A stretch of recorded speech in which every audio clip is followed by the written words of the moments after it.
Hello friends, how are you today? Well, this is Susan Inspired.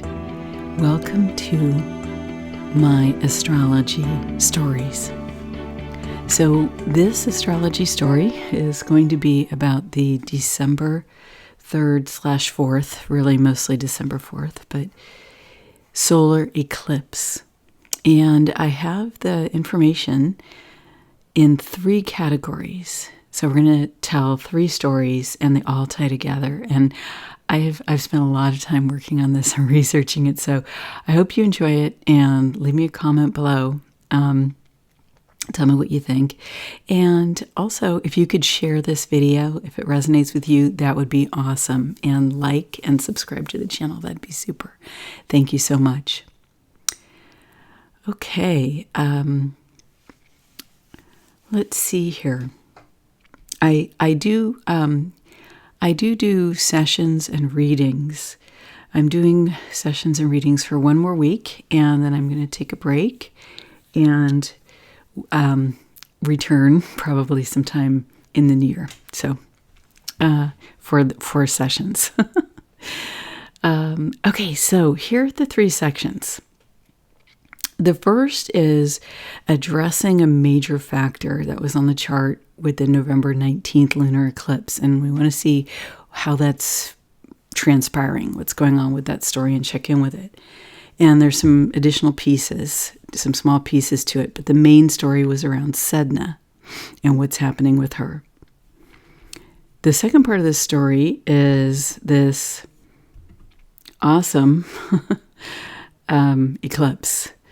And it's pretty amazing. There's a whole, essentially, asteroid stellium plus some planets and the sun and the moon. So I want to talk about that. It's really, really, really amazing. And then the next one is that I looked at the whole thing from the standpoint of Antarctica.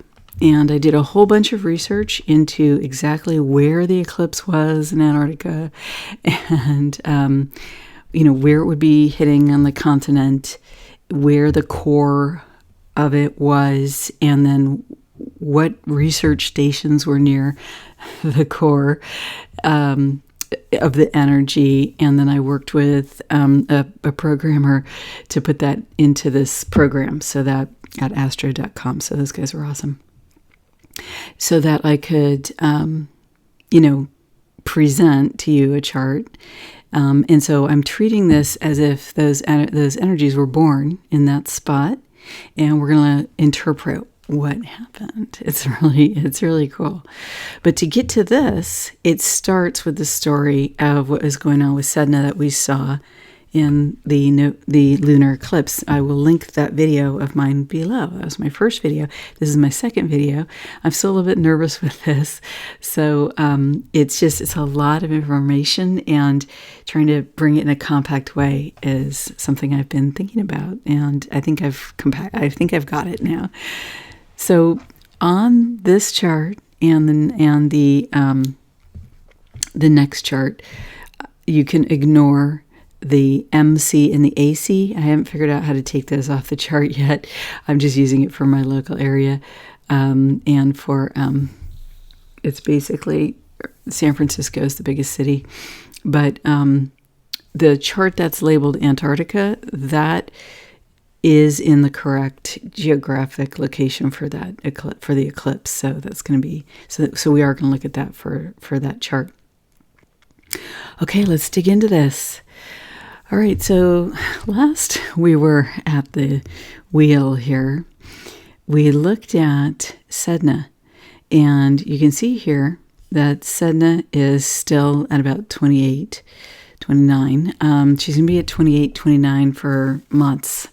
I didn't look much past, mid 2022, but this asteroid moves very slowly. So you can see that Algol is still within a couple of degrees of her, and that's the star that we talked about. So we talked all about this last time, and I had a vision in the middle of the night. I had a dream about this and it evolving, so I want to share that with you.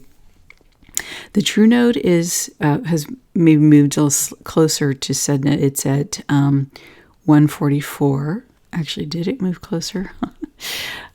Let's just check. It's 2 minutes further away. Okay. Now, what has moved closer is Ceres. Because Ceres, which is the mother, this is an asteroid, and it's one of the key goddesses on the chart, but we're going to talk about a few of them. But because she's in retrograde right now, she has now moved closer to this whole situation. She was more at around 6, okay, in the last eclipse a couple weeks ago. So here is what has been going on with this energy, and I have perceived this out in the world around me as well.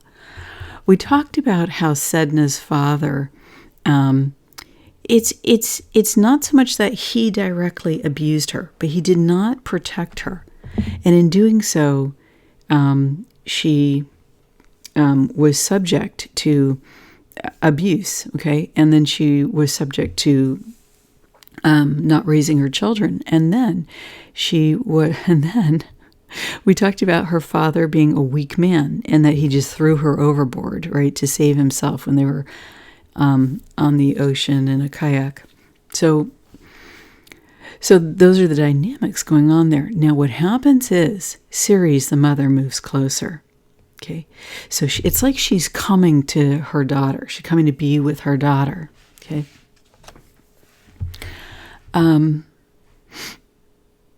And she's pretty close now because she's within, less than 2 degrees of the North Node. And I talked about how this was the dragon of, rage. And there was a lot of feminine rage here about these situations. Now, Lilith has moved slightly further away now. She's at 15, and we're going to talk about that in a minute. So what's happened? Some of this rage now has shifted. And now we find that Sedna is angry at her mother. Okay? She's angry at her mother for not being there, for not protecting her, for marrying the weak father, for choosing, for the fact that her father is weak. And she can't really get mad at her father because that's not really going to really do anything. The mother is most likely to respond to her. And so you have all these dynamics going on now. And I have just, whoa, haven't you guys seen it out around you? People mad at their mothers, women figures. It's just been amazing. And I'm talking locally. I'm not talking on the world stage.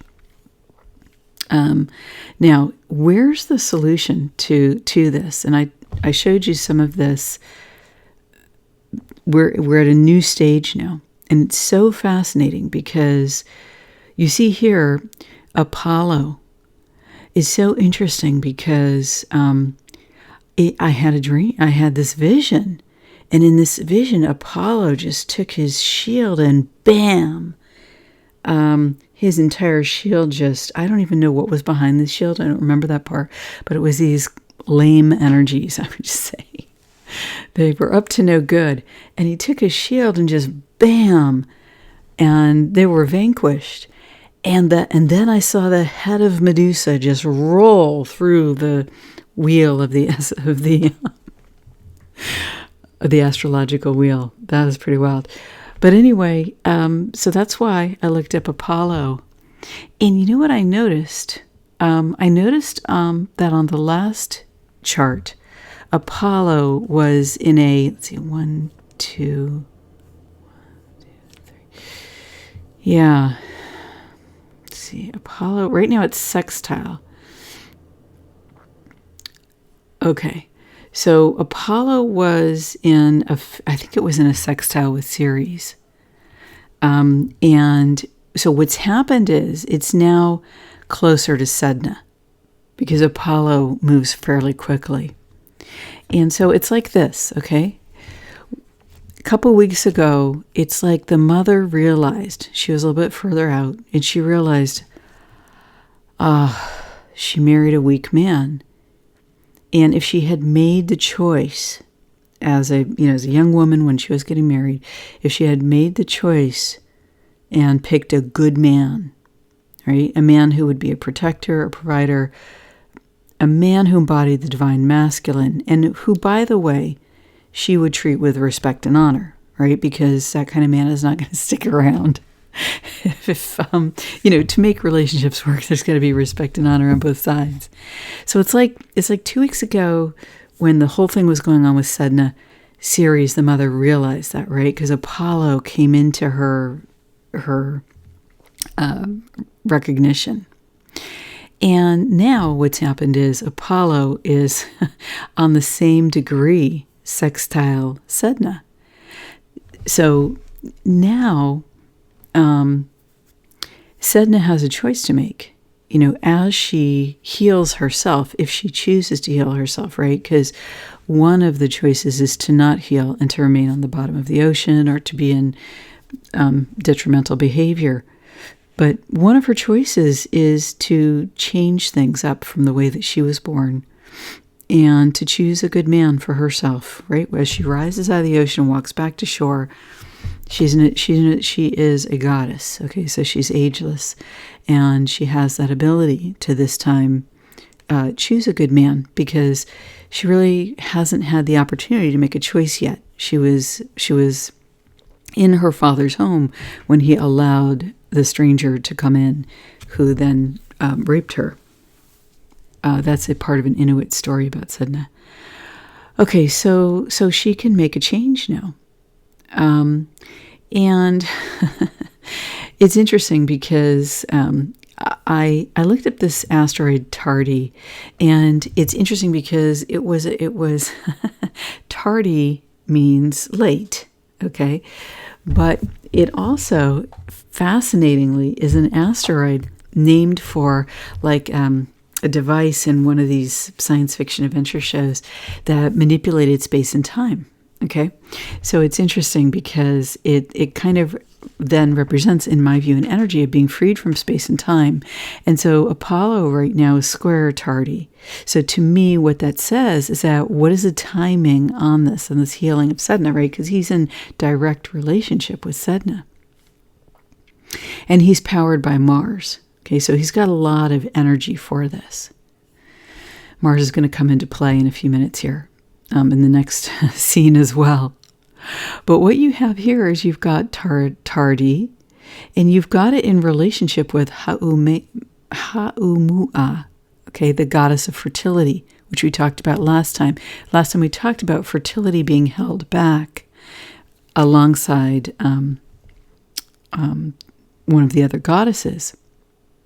So this time, what we're going to talk about is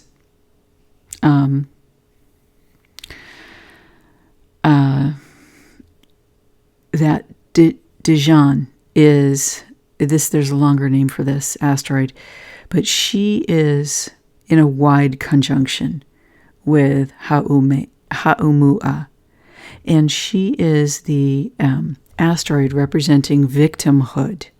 Okay, so we've got victimhood in a pretty wide conjunction right now with Ha'umua, but still, if we consider this to be a birth chart, I'm going to use that. And then Hygeia, health, is at 22 degrees. Okay, so 2 degrees from Dijon. Hold on one sec. Let me get her full name. Yes, Dejanira, Patterns of Victimhood. And I just realized on my last video, I think that I talked about, it was actually Juno that was with Ha'umua, and I kept calling her Athena, so I apologize about that. It was Juno. That's annoying. But anyway, so it's Juno that is here now to 7 degrees. Okay, so she's pretty much off of that story for the time being. I apologize about that, but I was kind of nervous last time. It was my first video.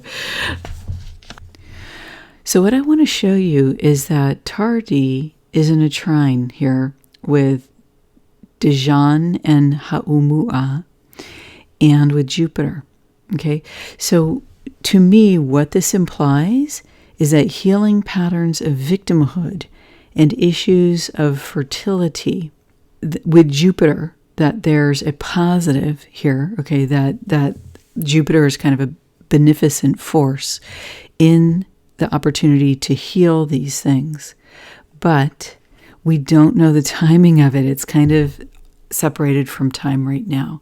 And that's probably because you can't really predict the future right now. And I think also because miraculous changes are possible right now, the way the energies are, and also because the reason that that's possible is because human beings are connecting more and more with the God force within them. And when that happens, when we claim our divine authority and our connection with the living God as a living soul in a living human body that's incarnated in a human body, and we claim that entire package of who we are, then what happens is we gain divine authority when we act in alignment with our highest good and choosing alignment with divine will through us. And that's what causes miracles to occur. It's the divine will through us that can shift things in an amazing way, that can take any issue with fertility and shift it miraculously, okay? Or that can take victimhood and help a person gain the strength, okay, with Jupiter's power, the father of Apollo, to get stronger and to come out of it and to recover our health. Woo, I love this. Okay, now let's look at the next important line here, which you have Dejanira exactly opposing Orestes. And this leads into a part of the story we talked about last time. I want to show you that again. So last time what we saw was that Eris and Machiavelli were in conjunction. Now this time I've added Orestes. Orestes is the hero that slayed the tyrannical king. And last time he was conjunct with Machiavelli.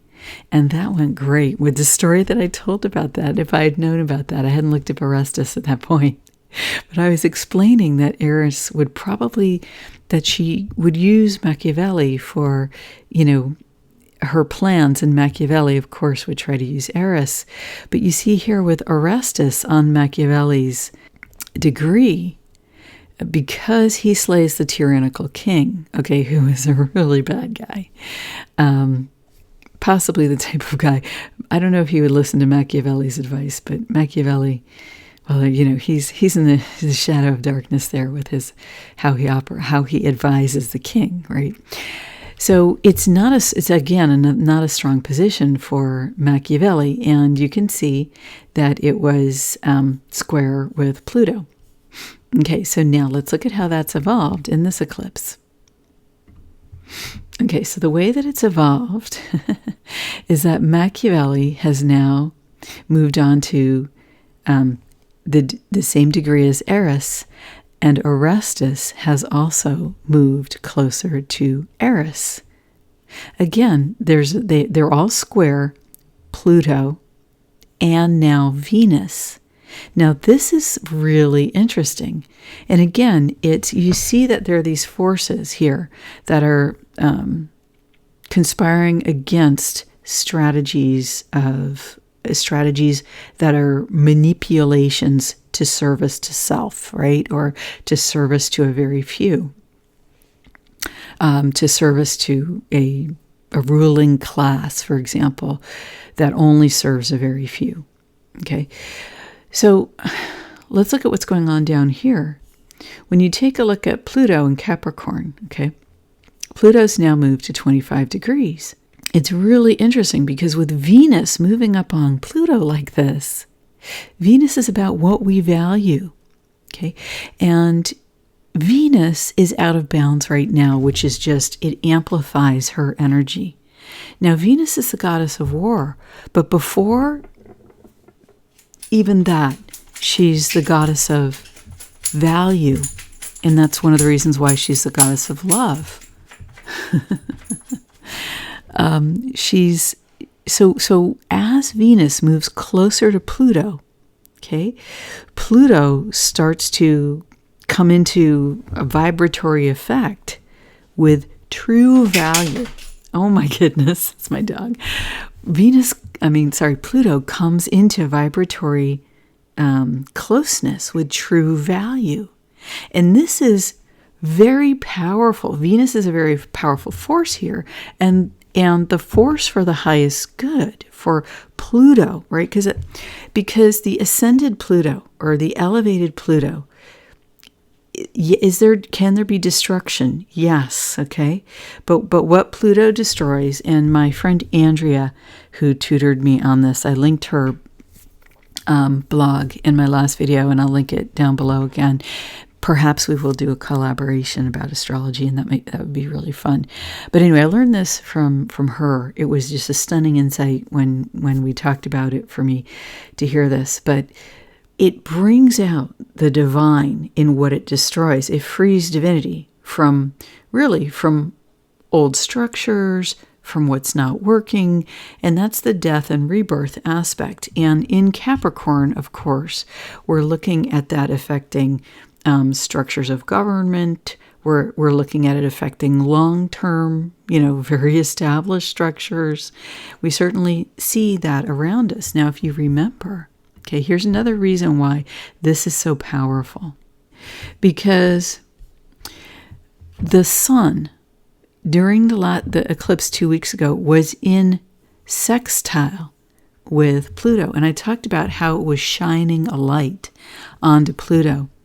And one of the main things that Pluto, I wouldn't say one of the main things, but a core thing that you can do in energy work with using a Plutonian way is soul retrievals. Soul retrievals are essentially a Plutonian mechanism. It lifts the light of the sun, the soul. Okay, so now Pluto has been amped up by this soul energy. Now Venus is moving in. Okay, so this is probably one of the best lights on Pluto from my perspective that you could see here. Is it easy? No, it's not easy. You see the squares here. Okay, and you see the squares here from Pluto to victimhood, of course, and to fertility and to health, okay, to Hygeia at 22. But with Venus being out of bounds and moving into play like this, that's how I would interpret this, that it calls forth the Plutonian soul retrieval, ability to bring out the soul, the divine, in that which is destroyed. And so it's an energy of rebirth that in my view is very strong. And funny enough, these are in positive relationship to Sedna. Could it be that she finally gets a break here? 1, 2, 3, 4. Because, Pluto's the kind of guy that would help her, oh, come on. And then when she gets up, oops, I let go of the hand. Ooh, that wasn't my fault. I'm sorry to laugh here, but that is a total thing that Pluto would do. Okay, but it's never his fault. It's never his fault. But oops, she went down again, but no, now here in the trine position, okay, it's a supportive energy plus with Venus by his side. This is amazing. It really is amazing. I'm not going to talk about the effect on these other energies because we talked a lot about those. The other thing I wanted to say here is that Astrolpius has moved to 20 Capricorn. So Astrolpius is now within 2 degrees of Venus. Astrolpius is the son of Apollo, and he is the father of medicine.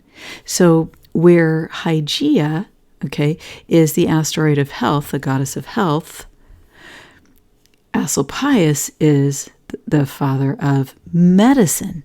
Okay, so medicine to improve your health, right? Or to recover or preventative. Now, Hygeia, health, there's a lot of that preventative energy with Hygeia. And you can see that right now she's in a square with her father as well as Venus and Pluto. Okay, so right now, health and medicine are in a square. essentially on the chart, okay, core energies for those. So is medicine attempting to align with true value here, coming up on Venus? Yes, absolutely. But it doesn't look like things are perfected yet by any means. And because it's in a square, it's going to be challenging. And what's the challenge here? Look, it's a square here, and then the opposition with Orestes, Eris, and Machiavelli. So what does this tell us? You have forces that are Plutonian in nature, like Machiavelli, okay? And you have, in the background, you have the tyrannical king right behind Orestes. And there's been a lot of personal tyrannical behavior that I've been noticing in just stories that I've heard. And I'm not talking on the world stage right now. I'm talking on a personal level, because there's a lot applicable here to us individually. And because it's such a stressful time, I feel like having a personal interpretation is helpful. Okay. So you see here, there's a lot of the strategies of the dark forces through human beings, okay, where there's challenges to their power, okay, because you've got the tyrannical king in the mix, because Orestes is present, but he slays him, okay. You've got Machiavelli on the same degree as Eris, but Pluto is much more attractive to Eris, as I talked about quite a bit, the mechanics of that in the last video. Okay, so that weakens Machiavelli's influence here. And then, of course, Venus and medicine, but especially Venus, also moderates Machiavelli's effect. And then they're opposing, health, victimhood, and fertility.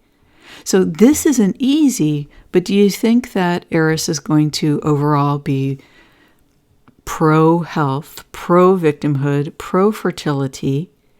Because here's the thing, Eris is described as the goddess of strife and discord. And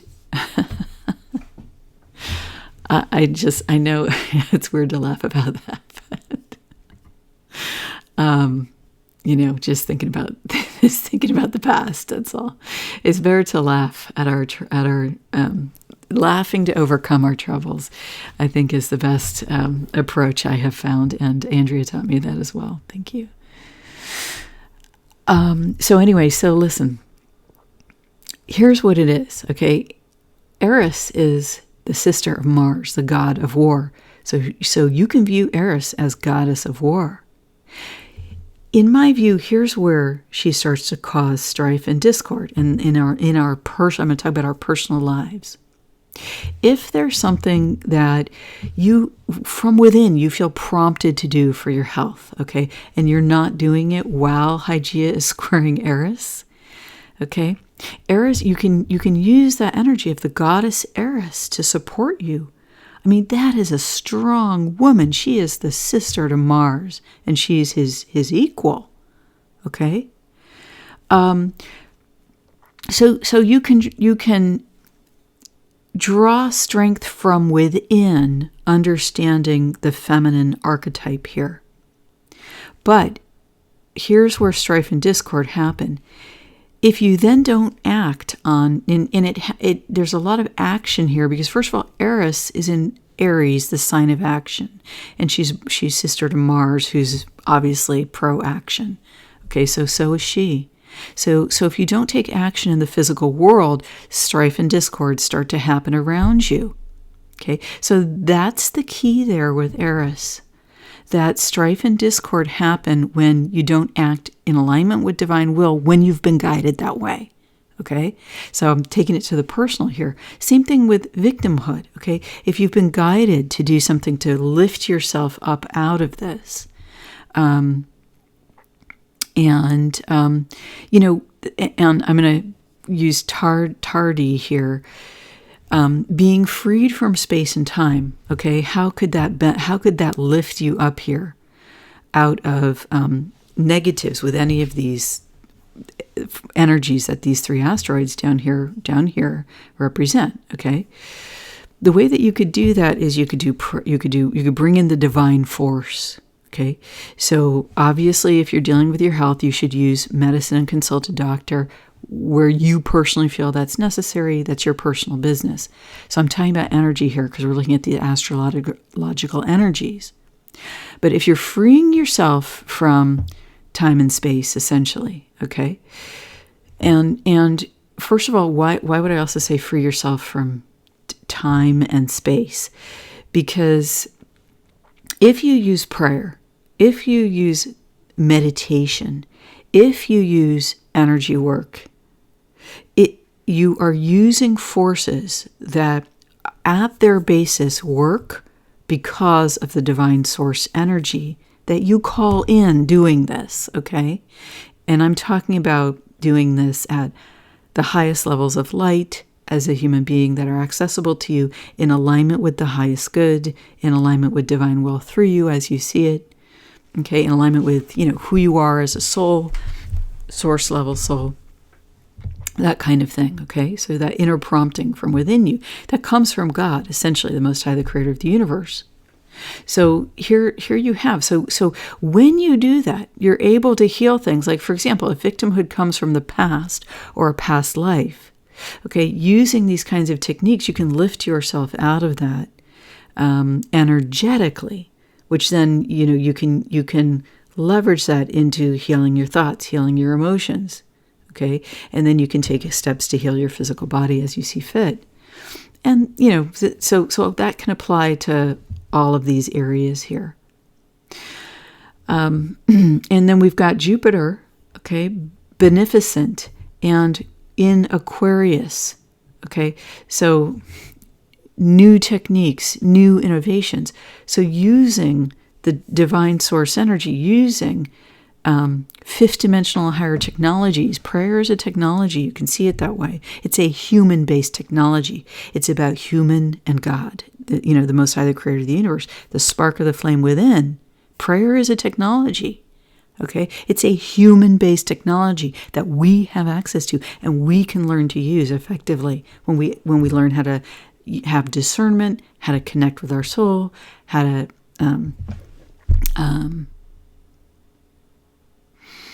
claim our divine right to do so, okay, and to talk to God and about our lives and all this rest of it. But anyway, so it's in Aquarius. Okay, it's a new technology, a new way of doing this that elevates the whole process. A closer connection with God. Okay, a more intimate one that allows you to become a creator being in co-creation as a living human being through the living soul that you are with the divine in your life. Okay, so, all right, so now we got those stories down. Now what else is going on here? This is what I wanted to tell you about. Yeah, that's it. It was, I had it here. It was Apollo's Trine series on November 19th. Yes, okay, I remember that correctly.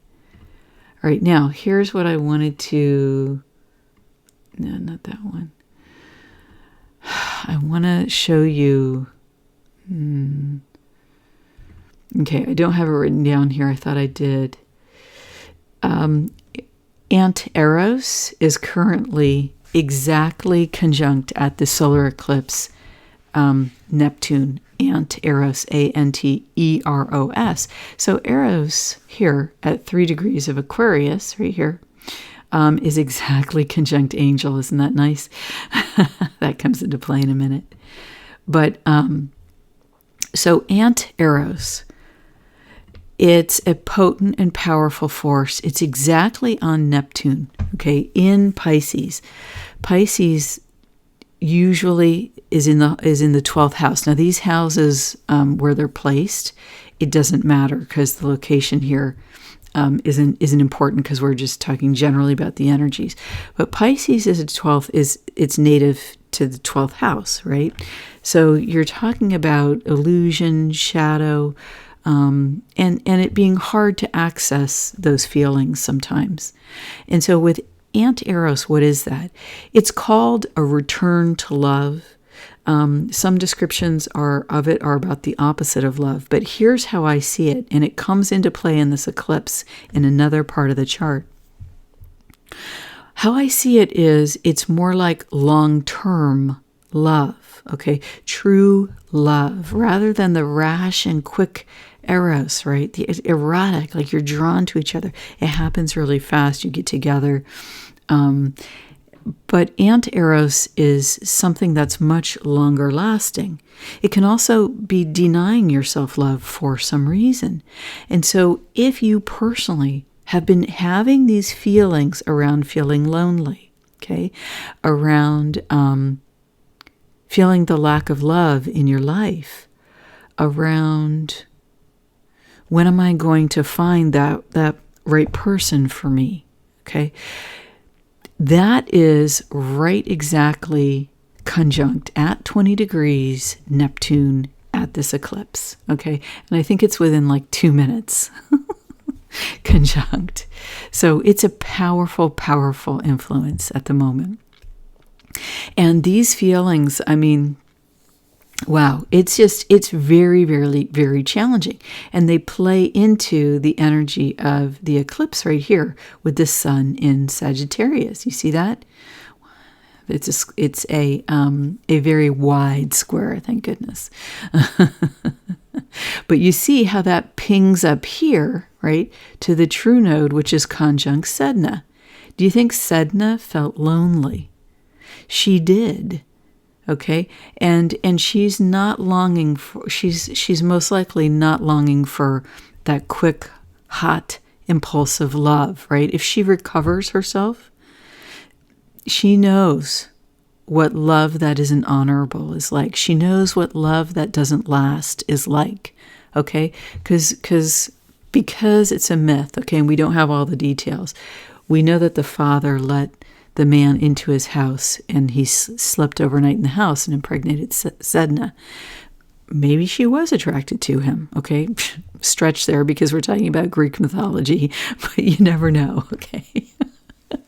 If it's a tragedy, it most likely is the way it happened in Greek mythology, okay? So anyway, so here's where Angel comes in, okay? Angel is in a quincunx with Ceres, okay? And so for all you mothers out there who are hurting right now, okay, who are having issues with your children where you feel like, what am I going to do? I tried so hard, or I couldn't be there and this happened, or you see your child flailing and you want to support them, but you really can't, because it's just whatever the circumstance. I mean, the dragon head is between Ceres and Sedna. Okay, so the rage here is what's primary. Sedna's angry, right? She's angry at her mom. Okay, so it's hard for the mom to help Sedna, and it's hard for the mom to help the child when the child is expressing anger, right? But Angel is here exactly conjunct on the exact degree, 326 and 331, so within like 5 minutes, okay? And we have Eros here as well, just adding a little spice in there of romantic love. But I think that the other thing that this made me think about, right? Because here you have Apollo benefiting Sedna. It's like Apollo is there, wishing that Sedna would rise to the surface, recover herself, and meet him as an equal, right? And if Apollo is in the father position, right? The good father, the healthy male, right? The man who does the right thing. If he's in the father position related to Sedna, because again, he's a good influence here, then it's the father that provides, right? All those things that a daughter needs, right? The love, the example of what a good man does, so that she knows how to pick a good man. Okay. So, all right. So Angel and Eros here, what gives these women hope is the thought of love. Okay, the thought of love. The thought of love. Okay, so there's a choice here, and there's a choice with Ant-Eros at 20 degrees here, because it's a wide it's a pretty wide sextile here. It's probably a little too wide here. I'm not sure what the orb is for sextiles. Okay, but what I'm saying is that there's a choice of letting love inspire you, or letting the loss of love or love not having shown up yet to bring you down. And if you choose to go the depression route, okay, where that's a choice. Okay, so I'm not talking about medical depression here. I'm talking about the choice to,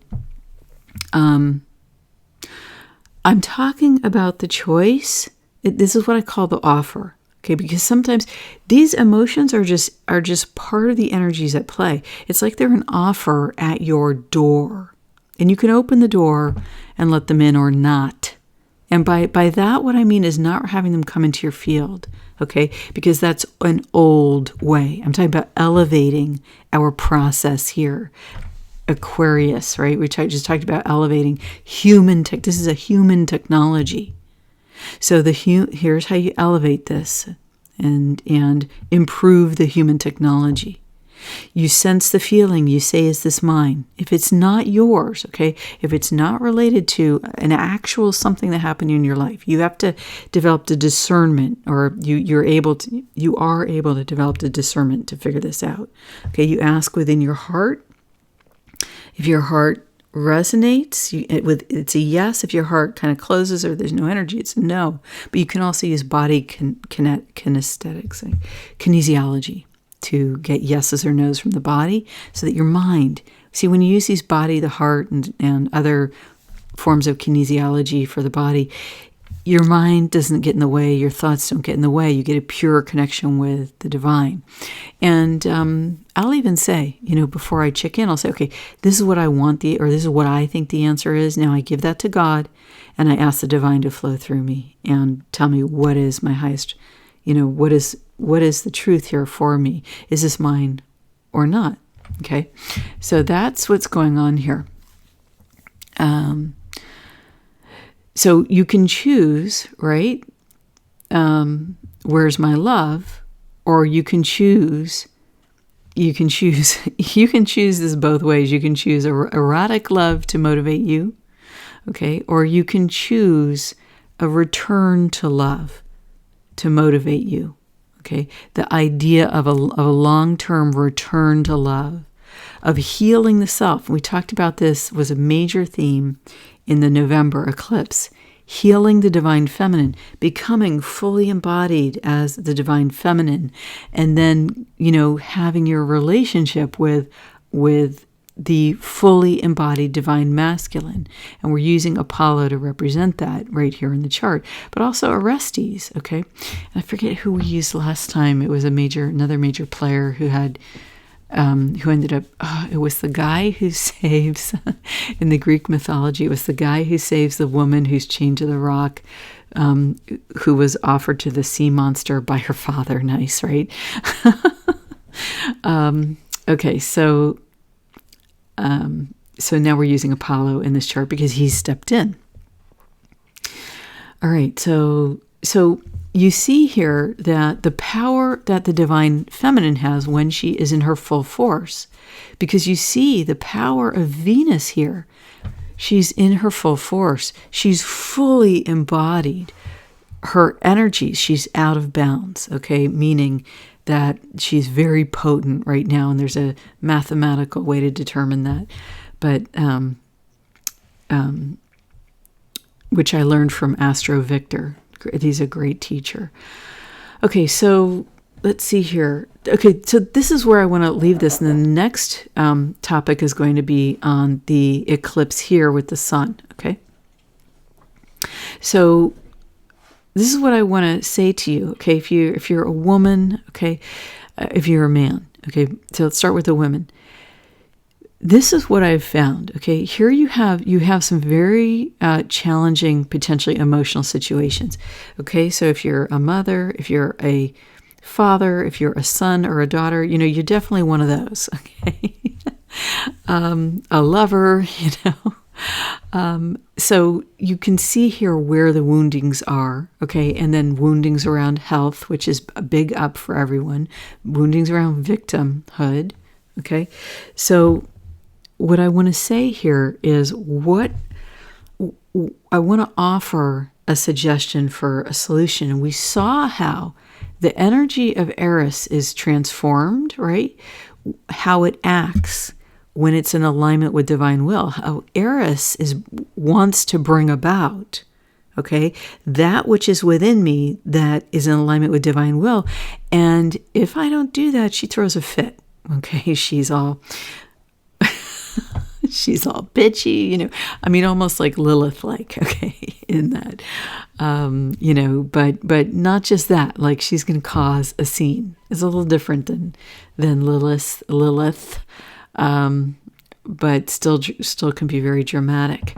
Because in my videos, the image I love to use for her is she's like at the head of a tornado wielding a sword, and the tornado is just coming through. So, yeah. So, wow, this has been amazing, hasn't it?